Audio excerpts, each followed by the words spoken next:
கோவை ஒத்தக்கால் மண்டபம் பகுதியில் இருக்கக்கூடிய ஒரு தனியார் பொறியியல் கல்லூரியில் 3ஆம் ஆண்டு படிச்சுக்கிட்டு வந்த மாணவர், அவர் பேர் அமுதன், நேற்று 20 பேர் கொண்ட கும்பலால, அதுவும் அவர் கூட படிக்கக்கூடிய மாணவர்களாலே அடிச்சு கொல்லப்பட்டிருக்கிறார். போதைப் பொருட்களை பறிமுதல் செய்ய வேண்டிய காவல்துறை போதைப் பொருள் வித்த நபர்களை அழைச்சு புகார் கொடுத்தவர் பத்தின தகவலை சொல்லியிருக்கிறாங்க. அந்த கோபத்துல தான் மாணவர் அமுதனை அந்த கும்பல் அடிச்சு கொலை செஞ்சுட்டதா அமுதனுடைய பெற்றோர் ஊடகங்கள்ல பேட்டி கொடுத்திருக்கிறாங்க. காவல்துறை ஏன் இவ்வளவு அலட்சியமா நடந்துக்கிறதுன்னு இந்த அரசு ஒரு விளக்கம் கொடுக்கணும். மாணவர் அமுதனுடைய கொலைக்கு கண்டிப்பாக நீதி கிடைக்க வேண்டும். கோயம்புத்தூர் மாவட்டம் இந்துஸ்தான் கல்லூரியில் 3ஆம் ஆண்டு படிக்கக்கூடிய மாணவர்களிடையே ஏற்பட்ட மோதல் காரணமாக ஏற்பட்ட ஒரு சட்ட ஒழுங்கு பிரச்சனை குறித்து ஒரு சின்ன அறிக்கையை நான் கீழ்கண்டவாறு தெரிவித்துக் கொள்கிறேன். இந்த சம்பவத்தை பொறுத்த வரைக்கும் சம்பந்தப்பட்ட அந்த மாணவரோடு மற்ற மாணவர்களுக்கு ஏற்பட்ட ஏற்கனவே இருந்த ஒரு கோஷ்டி மோதலின் காரணமாக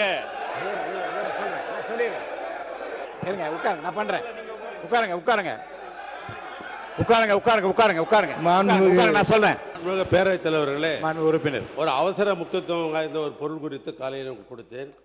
எங்களுடைய எதிர்க்கட்சி தலைவர் அவர்கள் கருத்துக்களை சொல்வார். காலையில் அது குறித்த விவரத்தை கொடுத்திருக்கின்றீர்கள். உரிய முறையில் துறைக்கு அனுப்பப்பட்டு அது பதில் பெற இருந்தாலும் அதை நீங்கள் மென்ஷன் பண்ணலாம். இப்போ திங்கட்கிழமை என்று அதை எடுத்துக்கொள்ளலாம். பேரவைத் தலைவர் அவர்களே, இன்றைக்கு தமிழ்நாடு அதிர்ச்சி அடைகின்ற அளவிற்கு நேற்று முன்தினம் ஒரு சம்பவம் கோவையிலே நடைபெற்றிருக்கு. அது மட்டும் படிச்சிருங்க, கொடுத்தது மட்டும் படிச்சிருங்க, போதும். திங்கட்கிழமை எடுத்துடலாம். கோவை ஒத்தக்கால் மண்டபம் பகுதியில் இருக்கக்கூடிய ஒரு தனியார் பொறியியல் கல்லூரியில் 3ஆம் ஆண்டு படிச்சுக்கிட்டு வந்த மாணவர், அவர் பேர் அமுதன், நேற்று 20 பேர் கொண்ட கும்பலால, அதுவும் அவர் கூட படிக்கக்கூடிய மாணவர்களாலே அடிச்சு கொல்லப்பட்டிருக்கிறார். இதை ஏதோ ஒரு தனிநபர் சம்பவமாக நாம் பார்க்க முடியாது. இதற்கு அரசு முழு பொறுப்பு எடுக்க வேண்டும். ஏன்னா வழக்கு விசாரணைக்காக மாணவர் அமுதனை நேற்று முன்தினம் கோவை செட்டிப்பாளையம் போலீசார் அவர்கள் காவல் நிலையத்திற்கு அழைச்சிட்டு வந்திருக்கிறாங்க, வர சொல்லியிருக்கிறாங்க. அப்போ மாணவர்கள் மத்தியில் போதைப் பொருள் விற்கிற சிலரை பற்றி அமுதன் கிட்ட காவல்துறையினர் விசாரிச்சிருக்கிறாங்க, தகவல் வாங்கியிருக்கிறாங்க. அந்த தகவலை ரகசியமாக வச்சு குற்றவாளிகளை பிடிச்சு போதைப் பொருள் விவரங்களை நம்ம திங்கட்கிழமை குடும்பம் இங்கே பேசுங்க. இப்போதைக்கு முடிச்சிடறேன். என்னன்னு மட்டும் சுருக்கமாக சொல்லுங்க. என்னன்னு இல்லை துறைக்கு அனுப்ப போறோம். இல்லை நீங்கள் கொடுத்துருக்கிற இல்லை இந்த கவன ஈர்ப்பு தீர்மானம் துறைக்கு அனுப்பப்பட்டு முறையான விவரங்கள் மென்ஷன் பண்ணுங்க. ஒரு 4 இன்சிடென்ட் இருக்கு, மென்ஷன் பண்ணுங்க. இந்த 3 நாட்கள் மட்டும் 4 இன்சிடென்ட் இருக்கு, அதை மட்டும் மென்ஷன் பண்ணிடுறேன். போதைப் பொருட்களை பறிமுதல் செய்ய வேண்டிய காவல்துறை போதைப் பொருள் வித்த நபர்களை அழைச்சு புகார் கொடுத்தவர் பத்தின தகவலை சொல்லியிருக்கிறாங்க. அந்த கோபத்துல தான் மாணவர் அமுதனை அந்த கும்பல் அடிச்சு கொலை செஞ்சுட்டதா அமுதனுடைய பெற்றோர் ஊடகங்கள்ல பேட்டி கொடுத்திருக்கிறாங்க. காவல்துறை ஏன் இவ்வளவு அலட்சியமாக நடந்துக்கிறதுன்னு இந்த அரசு ஒரு விளக்கம் கொடுக்கணும். இனியும் இது மாதிரி சம்பவங்கள் நடக்காம இந்த அரசு பார்த்து கொள்ள வேண்டும். மாணவர் அமுதனுடைய கொலைக்கு கண்டிப்பாக நீதி கிடைக்க வேண்டும். அதே மாதிரி மாணவ உறுப்பினர், அப்போ திங்கட்கிழமை இந்த கவன தீர்மானத்தை நான் எடுத்துக்கிறேன்னு சொன்ன பிறகு போதுங்க. ஊரை சொல்லிட்டீங்க, நடந்த சம்பவத்தை சொல்லிட்டீங்க. இது குறித்து நீங்கள் எனக்கு அனுமதிங்கன்னு கேளுங்க. நான் கவன ஈர்ப்பு தீர்மானத்தை திங்கட்கிழமை கண்டிப்பாக எடுத்து அப்போது நீங்கள் முழுமையாக இதை பற்றி விவரத்தை சொல்லலாம். மாண்புமிகு பாருங்க, போதும்.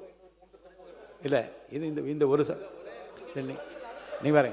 நீங்கள் கொடுத்துருக்கிற தீர்மானத்தை நான் படிச்சிடுறேன். கோயம்புத்தூர் தனியார் கல்லூரியில் போதைப் பொருள் பயன்பாடு குறித்து புகார் அளித்த கள்ளக்குறிச்சியை சேர்ந்த அமுதன் என்ற மாணவரை 20 பேர் கொண்ட கும்பல் கொடூரமாக தாக்கி கொலை செய்தது குறித்து மாணவர்களிடையே ஏற்பட்டுள்ள பதட்ட நிலை குறித்து அதோடு நம்ம நிறுத்திட்டோம்னா மென்ஷன் பண்ணுறது அதுதான்.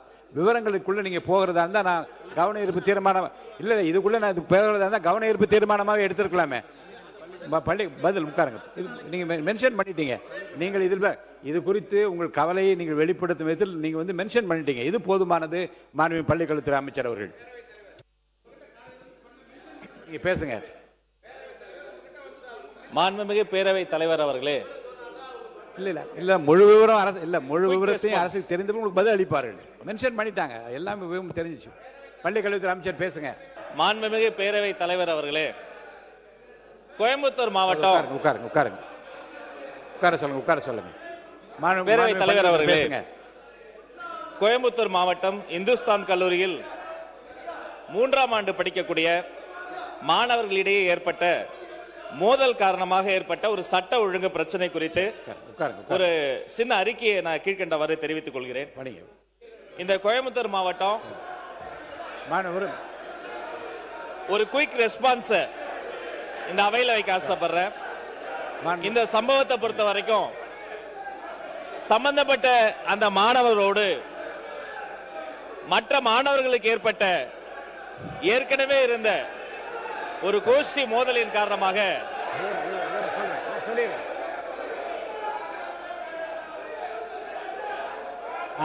அவை முன்னவர் உட்காருங்க, நான் பண்றேன். உட்காருங்க உட்காருங்க உட்காருங்க உட்காருங்க உட்காருங்க உட்காருங்க உட்காருங்க, நான் சொல்றேன். பேரவைத் தலைவர் அவர்களே, உட்காருங்க உட்காருங்க உட்காருங்க.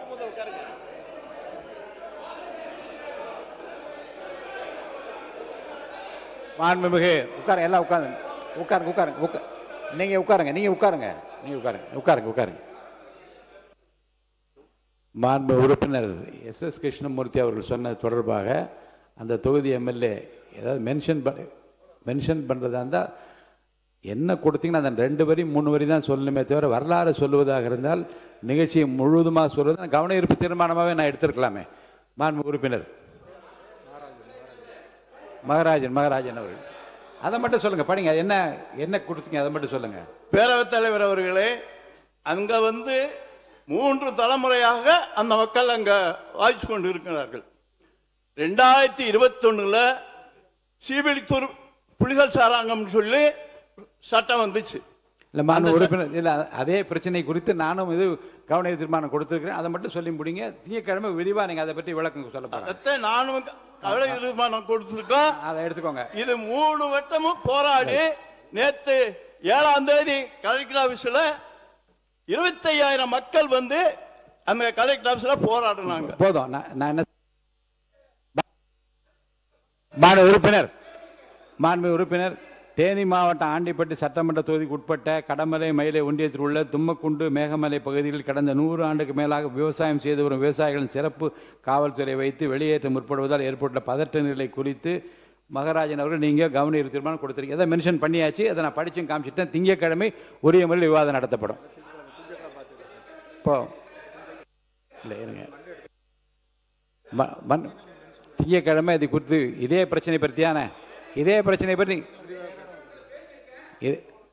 பிரச்சனை குறித்து உங்களுக்கு திங்கட்கிழமை விரிவான விவாதங்கள் வைக்கப்படும். மாண்பு பொதுப்பணித்துறை அமைச்சர் அவர்கள். பேரவைத் தலைவர் அவர்களே, தேனி மாவட்டம் மேகமலை பிரச்சனை பொறுத்தவரையும் கம்யூனிஸ்ட் கட்சியுடைய தோழர் திரு சண்முகம் அவர்களாக இருக்கட்டும், எல்லோரும் மாண்பு முதலமைச்சரை பார்த்தார்கள். இது உச்ச நீதிமன்றத்துடைய தீர்ப்பு கொடுத்திருக்காங்க.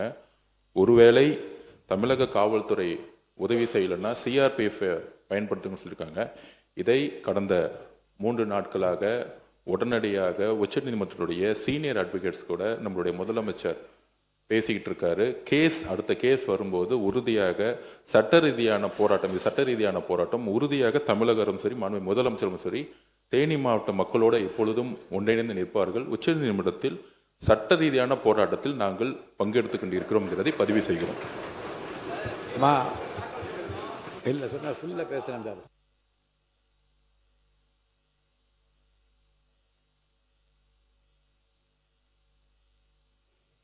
மாண்பு பள்ளிக்கல்வித்துறை அமைச்சர் அவர்கள் ஒரு நிமிஷம் கவனிங்க. மாண்புமிகு எதிர்க்கட்சி தலைவர் ஒரு பிரச்சனை குறித்து அமுதன் என்கின்ற மாணவர் பிரச்சனை குறித்து மென்ஷன் பண்ணிட்டார். இந்த விரிவான விளக்கத்தை திங்கட்கிழமை நான் எடுத்துக்கொள்ள சொல்லியிருக்கிறேன். உங்களுடைய விரிவான விளக்கத்தை நீங்கள் திங்கட்கிழமை கூறும்போது விளக்கமாக கூறலாம். 2026-27 ஆண்டுக்கான திருத்திய நிதிநிலை அறிக்கை மற்றும் 2026-27 ஆண்டுக்கான வேளாண்மை திருத்திய நிதிநிலை அறிக்கை ஆகியவற்றின் மீதான பொது விவாதத்துக்குரிய பதில் உரை மாண்புமிகு நிதி திட்டம் மற்றும் வளர்ச்சித்துறை அமைச்சர் அவர்களின் பதில் உரை பண்ணியாச்சு.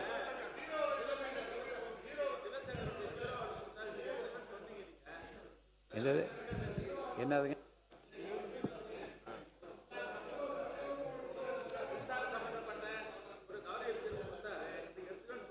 திங்கட்கிழமை எடுக்கலாம். உட்காருங்க உட்காருங்க உட்காருங்க உட்காருங்க உட்காருங்க சார். கவன ஈர்ப்பு உறுப்பினர், கவன ஈர்ப்பு தீர்மானங்களில் பதில் துறைகளிலிருந்து பதில் கிடைத்தால்தான் இங்கே அவையில் எடுத்துக்கொள்ள முடியும். பதில் கிடைத்திருக்கிற கவன ஈர்ப்பு தீர்மானங்களை வரிசையாக 1-2ஆக எடுப்பதாக இருக்கிறோம். அதுவரை பொறுத்துருங்க. மென்ஷன் பண்ண அதை இன்ஃபார்ம் பண்ணுறேன். மென்ஷன் பண்ணுறதுக்கு அனுமதிக்கிறேன். மென்ஷன் என்ன இருங்க, உட்காருங்க. பாருங்க, மென்ஷன் பண்ணேன்னு சொன்னால் நீங்கள் உடனே முழு விவரத்தையும் பேசுகிறதா இருந்தால் அப்புறம் நான் கவன ஈர்ப்பு தீர்மானமே எடுத்துடலாம். மென்ஷன் பண்ணுறதுல என்ன அர்த்தம் என்றால், நீங்கள் என்ன 4 லைனில் கொடுக்குறீங்களோ அதை மட்டும்தான் இங்கே சொல்லணும். இதை நான் மென்ஷன் பண்ண விரும்புகிறேன், அதோடு நிறுத்திக்க வேண்டாம். இப்போதைக்கு திங்கக்கிழமை சொல்லுங்கள், இதே திங்கக்கிழமை மென்ஷன் பண்ணுங்க, உட்காருங்க. திங்கக்கிழமை மென்ஷன் பண்ணலாம், உட்காருங்க.